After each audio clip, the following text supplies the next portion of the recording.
Okay, this is going to be a quick down and dirty comparison between the 1080 Ti card from Nvidia and the Vega RX 64 from ATI/AMD, and I'm also going to include some disk speed tests for you guys, as well as some thoughts on different hardware platforms and Premiere versus Resolve. So let's get right to it. One thing I wanted to do, and that's the disk speed test. Let's test the NVMe drive. That doesn't really suck. Again, that's just one. I believe it's an Evo 840. It's just a consumer grade NVMe drive. And in a word, it's hauling ass. So now let's look at the SSD drives. They're configured in a RAID 10 for 2 terabyte Crucial drives. They're not as fast as the NVMe drive, but that's just nuts. But again, RAID 10 using only the onboard motherboard software RAID. That's still pretty good.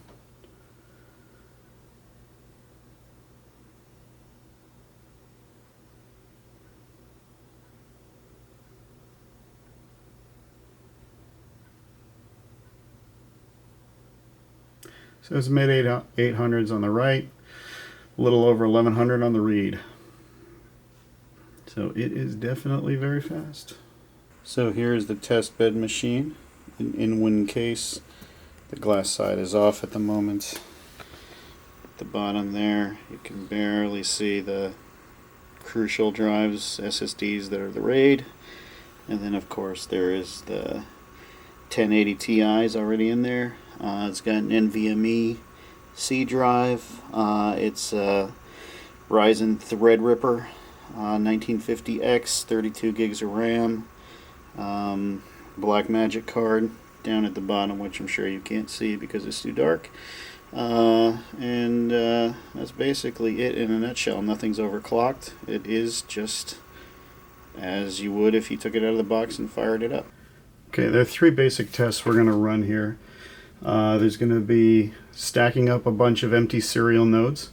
There's going to be multiple tracks, and then open effects tests. So the first thing is going to be to stack up a bunch of serial nodes. Again, this is the 1080 Ti. So we'll go to color. There's our nodes. I believe it's Alt-S. I've got 6 nodes already there. They're empty. Just going to start stacking up a whole bunch. It's Alt-S. That gives you the additional nodes. So we're up to 30, which according to the guys at Blackmagic is how many we can get before the playback slows down. So let's go back to edit. So this has 30 nodes on it. GTX 1080i. Let's see what happens. This was shot. Incidentally, the footage is just from a recent shoot. That's Peter Greenberg, the legendary travel guy. We were at the Mall of America in Minneapolis, and this was recorded to a Shogun Inferno recording 4K RAW ProRes. So not real RAW, let's call it fake RAW. 30 empty nodes. It's playing 2997 without issue.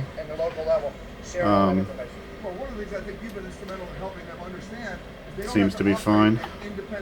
Let's go back to the color and let's start adding some more nodes. Let's add 5 more. Go back to edit.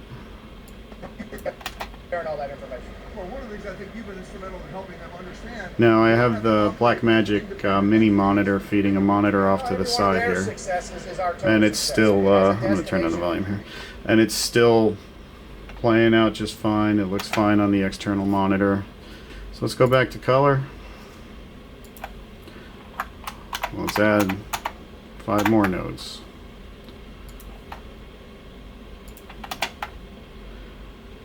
Still plays back fine.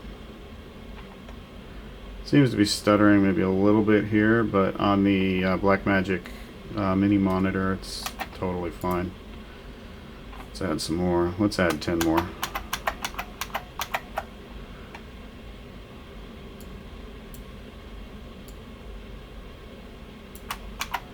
So we're up to 50 nodes.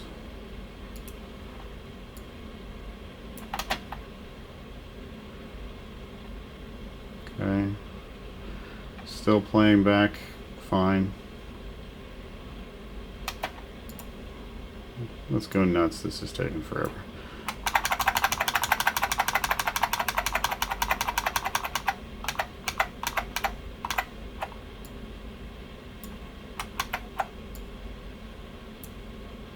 That's interesting. It's not so happy with that many nodes. I can't drag up. I actually don't know how many nodes I have. It's in small in the nodes. Oh, that's weird. Alright, so that might be something that the folks at Blackmagic might want to take a look at. It's just the inability to see the nodes. But since there's roughly 6 across, what is it now, 7 across, let's say that's 82 nodes. I don't know why you'd have 82 nodes. Okay, here we go. So it doesn't like that.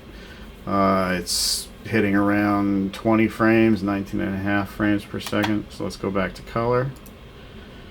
So that was roughly 82 nodes. Let's just start to undo the nodes. Let's go back to 75. So we got 75 nodes. Let's see if it likes 75 nodes. Nope. No go with 75 nodes either. Well, let's try...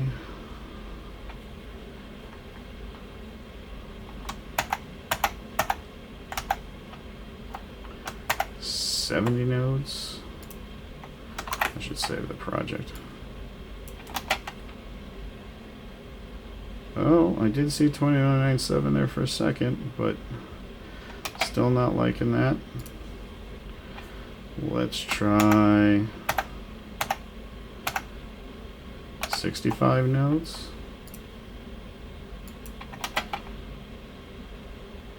Oh, it's doing better. 27 frames per second, 27.5. It's still not happy. So let's back off to 60 nodes because we're getting close. So that's 60 nodes.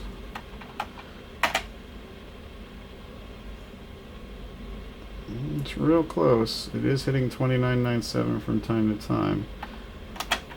And the Blackmagic mini monitor output is actually much cleaner. If you don't have a way to monitor external, you really should get one. It's an amazing difference. So let's try 55 nodes. 55 nodes, 2997. Oh, it's dropping a little bit, but it's holding frame rate closely. So 55 nodes is still not perfect, but it's getting better. Let's try 50 nodes. Here's 50 nodes. 50 nodes is playing pretty good. 2997 across the board. It's not dropping. So let's try 52 nodes. Let's see if we can zero in on exactly where the weakness is. 52 nodes, still playing fine on the output anyway.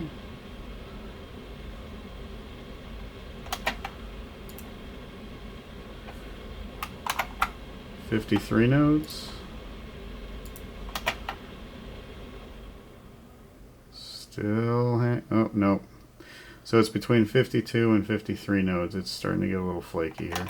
So let's go back to the color and let's just remove that 53rd node and go back to 52. So 52 nodes is what the 1080 Ti can handle. Incidentally, I'm shooting this with a camera as opposed to a screen recorder, so we're not divvying up any resources.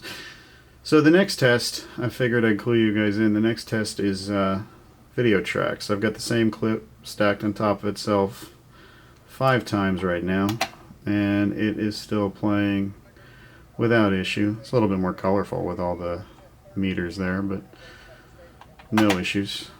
So let's just keep adding.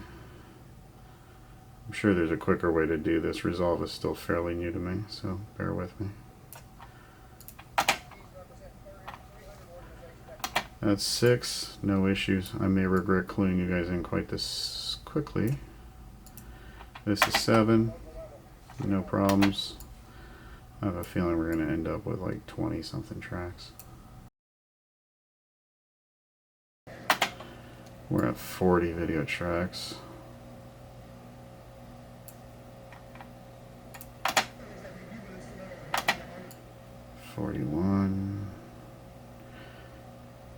It's more annoying that the user interface is getting slower.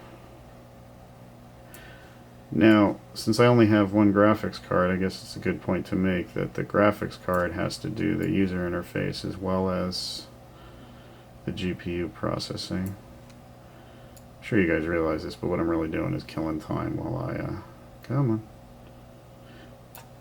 I just stack video tracks here. So it's sticking. It's not being friendly. Oh, we found it. 47 video tracks. No good. Okay, let's start deleting them. 46. Nope. Let's save this thing. 45. Nope. Now 40 seemed to work, and 41 worked, so let's see. 44. Getting closer, but still no go. Okay. It's 43. Nope.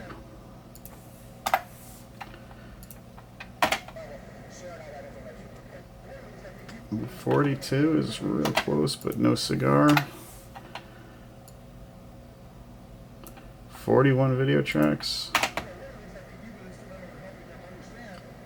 It is 41. What do you know?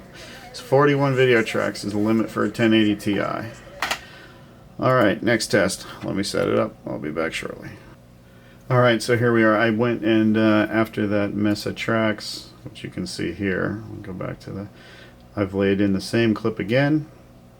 This time we go to the color functionality and we go to Open Effects. Now what's interesting is Resolve uses Open Effects or OFX, which use exclusively OpenCL processing. There's no CUDA involved here.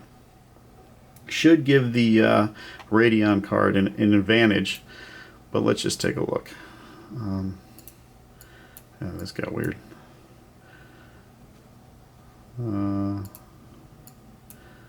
Let's just go ahead and move this serial node to someplace more normal. Okay, so what I'm trying to do here is I'm going to go to Open Effects and go to Boris Effects. I'm going to apply something that uses OpenCL pretty heavily. I'm going to apply lens flare. And the way to figure out, as soon as I can find it, I suppose I should just look at it. Lens flare 3D. Yeah, sure. Why not? Alright, so there it is. It's applied. So now we're going to look at the FX browser. Now, what's going to happen here is it's going to open up another window. It put in a lens flare. There it is. And let's see here. Let's find something visible. Alright, so what's going to happen here, this is expected behavior, is that the video is not going to play, but the lens flare will animate if there is an animation. But we're looking for the frame rate playback.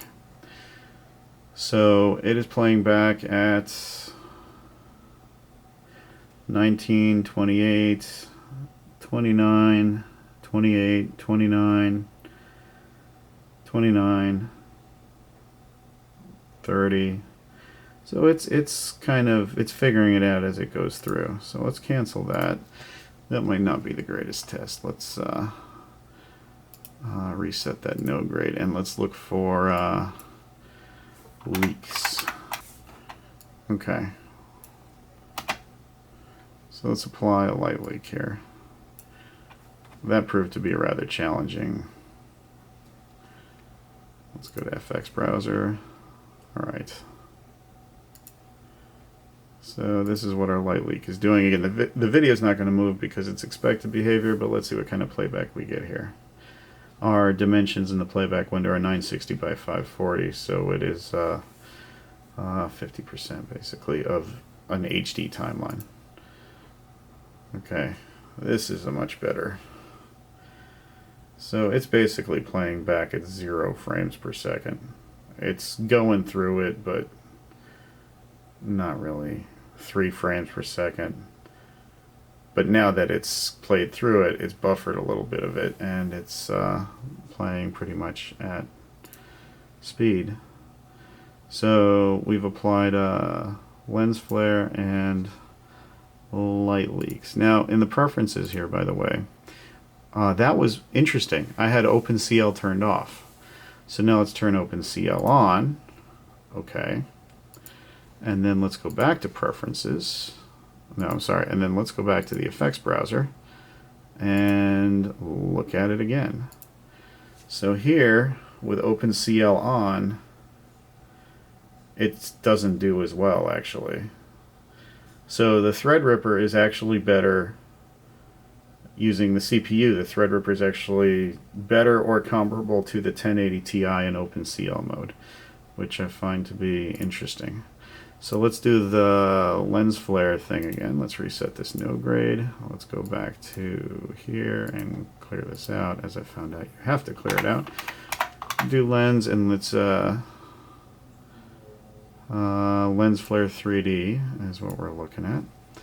So we will go to FX browser, and it's, by the way, hot flare with disks BSP, whatever the BSP extension is.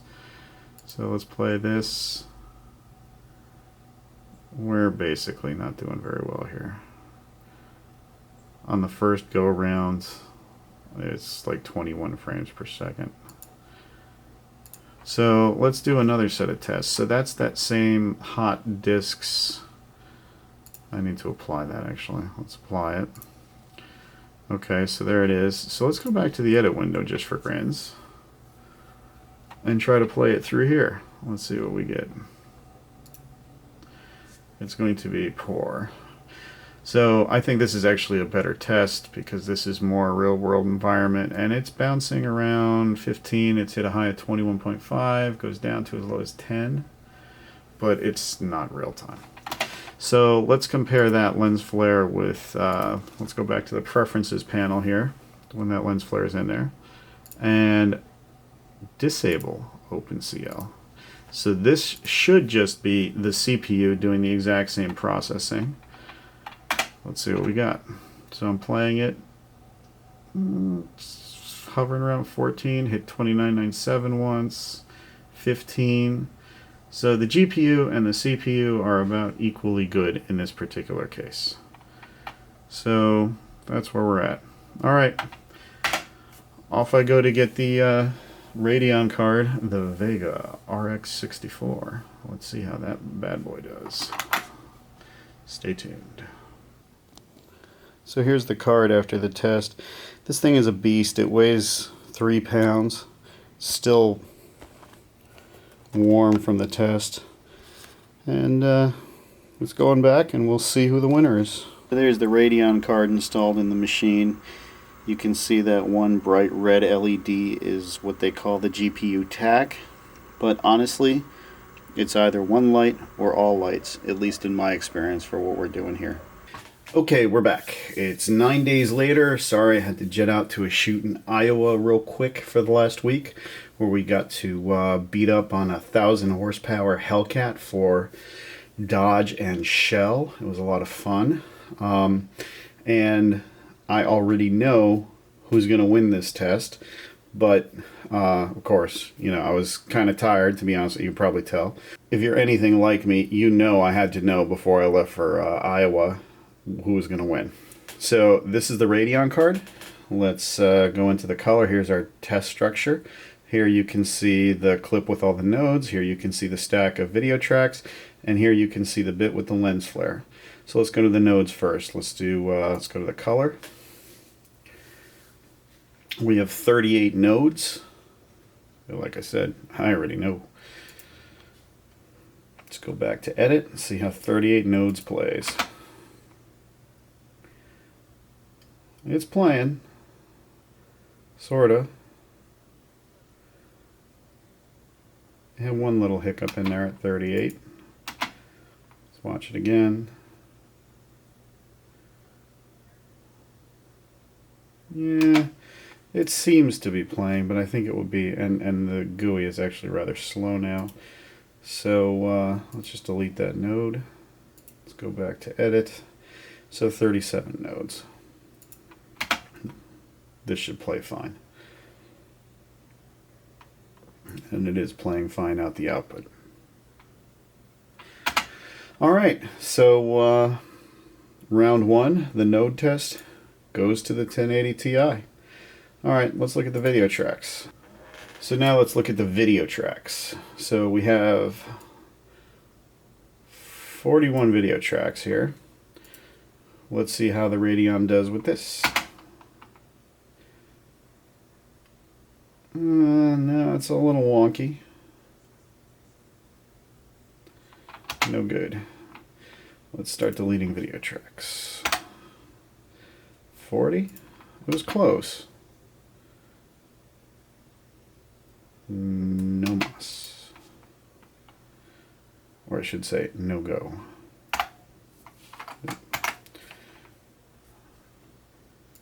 Alright, let's try 39.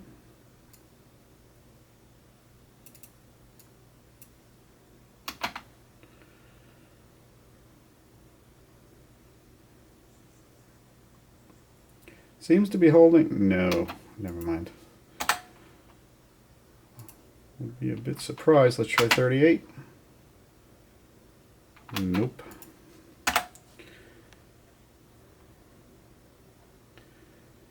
Let's try 37. Holding. Stay on target. Yep, it seems to be holding at 37. So it is doing a little... Ah, what was that?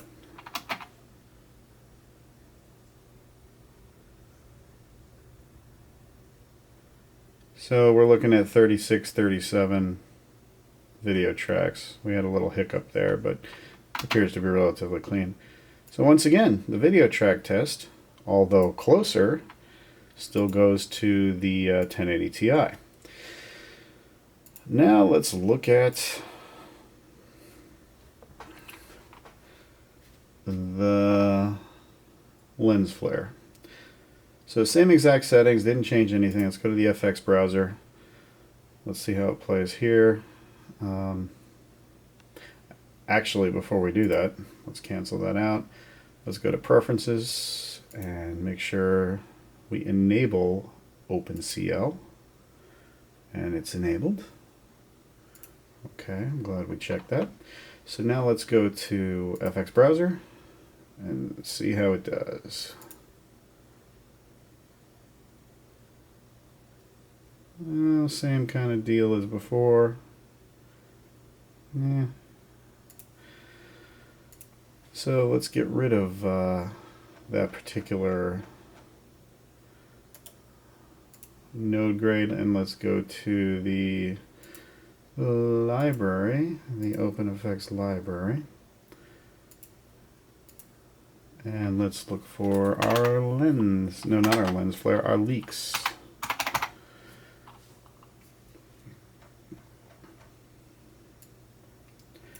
Let's apply our default leak. Let's make sure OpenCL is enabled. Once you enable it in one, it appears to stay enabled in others. FX browser, let's play. Still basically 0 frames per second, then it jumps up. Seems to be hovering around 30 or so. Of course. Let's apply it. Let's go back to the edit window. And let's see how it does here. Oh, that kind of hurts. That's 824.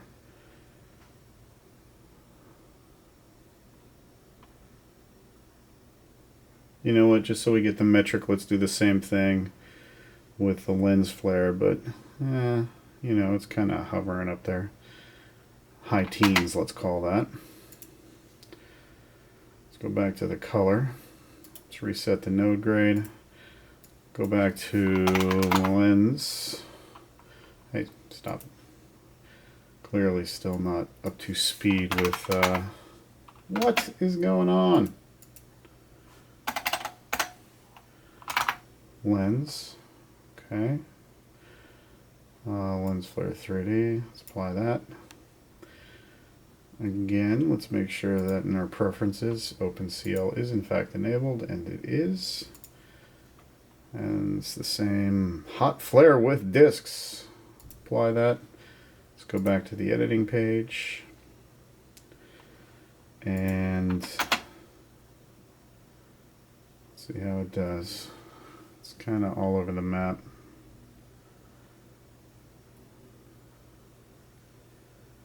This one, I'd have to give the nod to the Radeon card, maybe. It's high teens, it's kicking up into the 20s. But I'll see when I review the footage, just to be sure.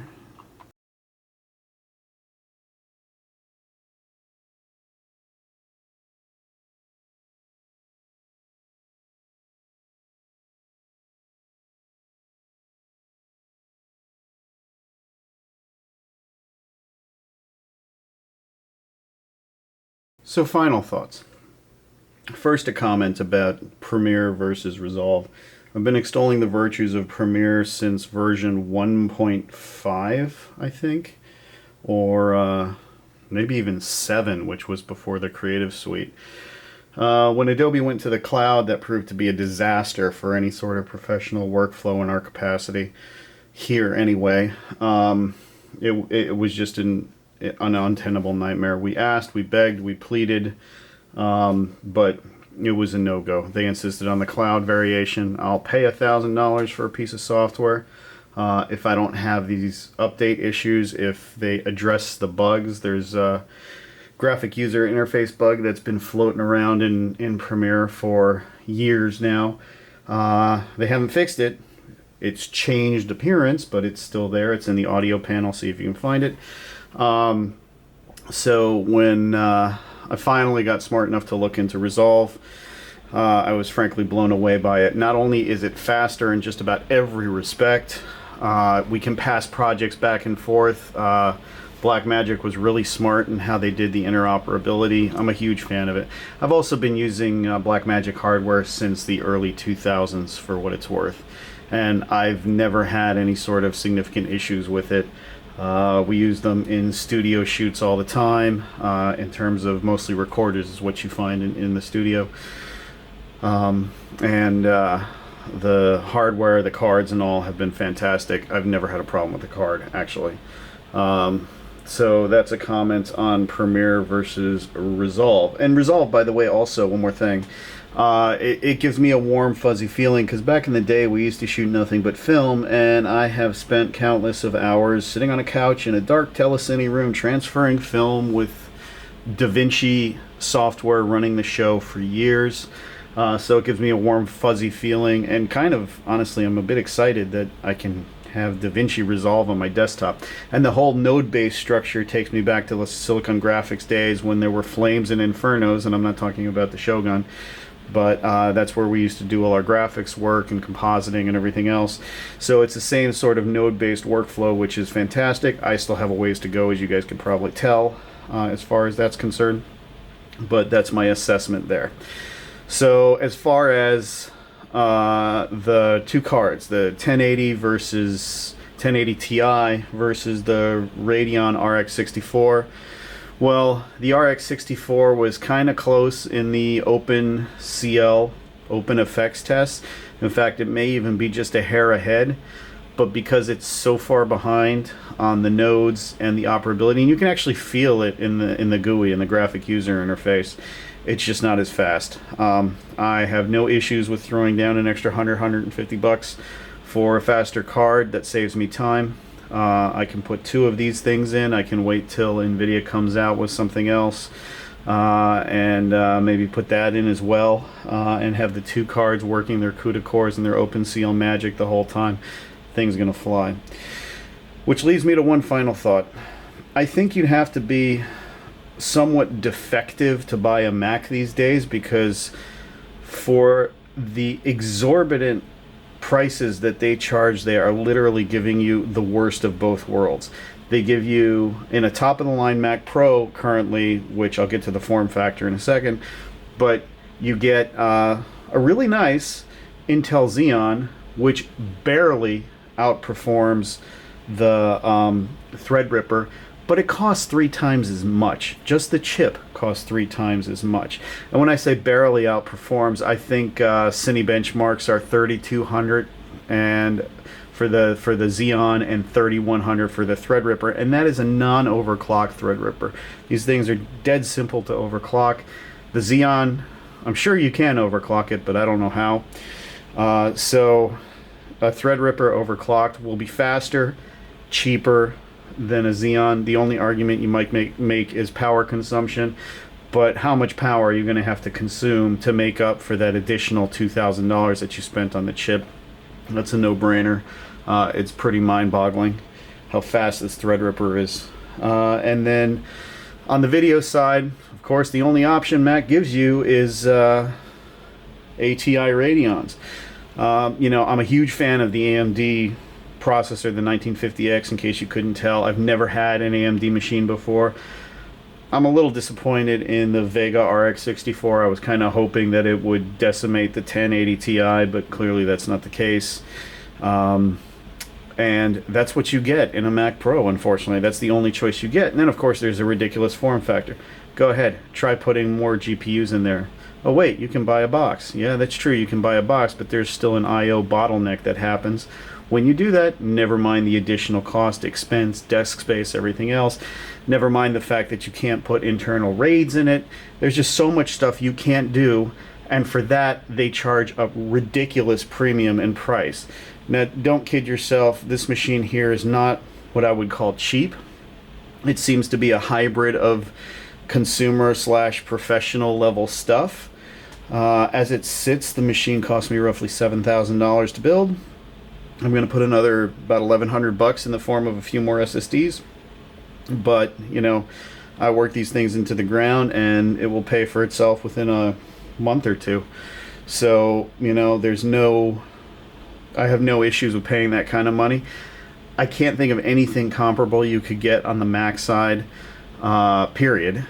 Never mind price. So again, I think you'd have to be intellectually defective in some way to go with a Mac at this point for any sort of professional work. You know, if you like the look, if you feel it has some sort of panache, well, more power to you, that's fine. But, you know, the real world kind of knows what's up. So anyway, so thank you very much. Hope this was informative to all of you guys, and maybe I'll catch you soon. I don't post a whole lot of videos here on my professional channel, at least not public ones anyway. We use it a lot for client distribution, and YouTube's been a great resource for that.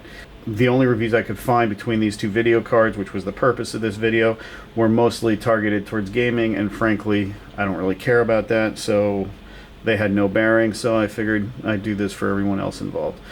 Hope this was helpful. Thanks. See you later.